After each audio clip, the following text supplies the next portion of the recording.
I know, right? Your PLR sucks. You can't sell any of it. You're trying to give it away as a bonus. Nobody's interested. What are you going to do? In this video, I'm going to explain to you 5 reasons why your PLR sucks and maybe give you some suggestions about the types of things you can do to make people finally want to buy it off you. Just before we start, my name is Richard Darby. This is the School of Nomads. You can catch me at theschoolofnomads.com. If you've not been over to this channel before, hit the subscribe and the like. We're always releasing new content, and leave me any questions below in the comments. So I'm going to go through 5 reasons that your PLR sucks and what you need to do about it. So just before we start, I want to go over licensing rights very quickly. So PLR stands for private label rights. This allows you to edit a product in any way that you wish and pretty much do anything to transform it. The only thing you can't do is say that you've got the copyright on that product.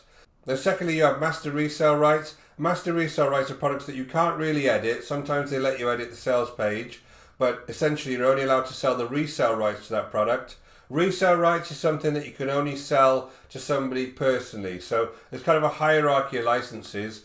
In this video, I want to just talk about private label rights and the way that you can actually transform that and get more value out of it. So the first reason your PLR sucks is that you're not rebranding. So you're doing exactly the same thing as 1,000 other people. You're just buying that piece of PLR and you're trying to resell it and regurgitate it. And it's not going to work. People have seen it. If you're trying to give away as a bonus, there's lots of sites out there that will actually give you PLR to give away as bonuses, but you're doing exactly the same as everybody else who may be an affiliate. So you've got to try and rebrand it. There's lots of ways you can rebrand this type of PLR. You can add it to a blog and you can give people access to that blog. You could make it into a video series. You could use it into an email series, so you can have a whole bunch of emails out of one PLR book. You can break it into various articles and actually give them away for free. You could use it in social media posts and have that content ready and waiting, so you can just post anytime. Or you could even translate it into other languages. You have to be able to rebrand that in some way. Now my favourite thing to do, and I got a video on this, is being able to take an ebook and actually transform it into a video. It gives it much more value. But you have to be able to rebrand that. Don't give away the same PLR that you're actually purchasing, because remember, that's the same thing as 1,000 other people are doing. So the reason number 2 your PLR sucks is that you're using the original sales letter. So there's a number of things you need to do. So you need to make it unique. Now you can either write it yourself, which is quite difficult if you're not sure how to write a sales letter. But there is help out there. If you go to Google and you have a look at how to write sales letters, there's lots of advice about the way that you structure a sales letter. Or you can get somebody else to write it for you. So that could be slightly costly depending on who you get to do it.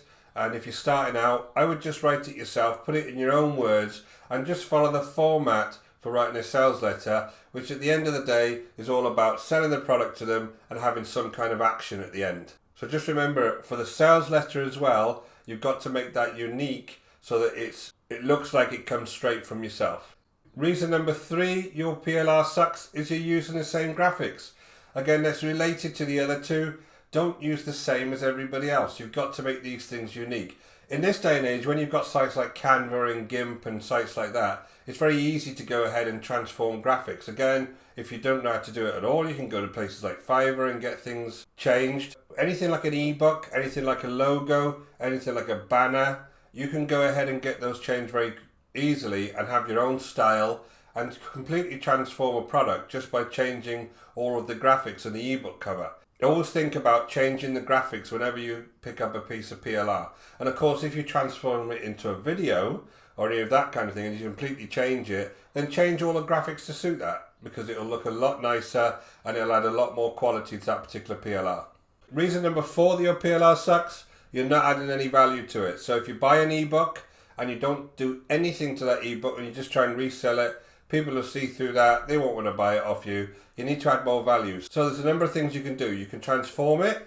Again, we discussed the videos. You can transform it into podcasts. You can do all sorts of things to transform that into a completely different format. You can also add things like add templates to it, or you could add checklists to it, or you could put digital graphics to it, or you could add scripts to it.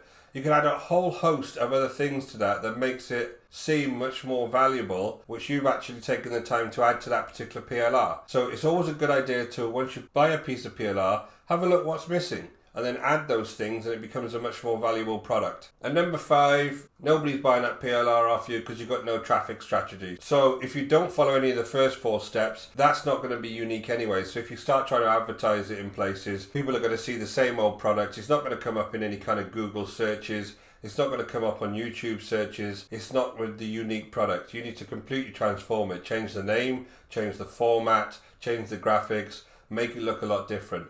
When you buy a piece of PLR, in a lot of cases, you're just looking for a skeleton of the actual subject so that you can go ahead and really put your own spin on it and make it very unique. Now, when you look at a traffic strategy, there's all the same usual traffic strategies: YouTube, social media type sites, email marketing. You can have paid traffic strategies, free traffic strategies. It all depends where you are in your business, but you need to concentrate on one at least when you're starting off, and concentrate on building that one up before you start spreading yourself too thin. One mistake I see a lot is that people are on Facebook ads, they're trying to do some YouTube stuff, they're trying making blog posts, and they're just spreading themselves too thin with the amount of content they have to make. So pick a good traffic strategy. Mine happens to be YouTube, but whatever traffic strategy you are comfortable with, stick to it and keep that content flowing, and eventually you'll start seeing some success. So I hope you found that video useful. It was kind of a quick fire, 5 reasons I think your PLR sucks.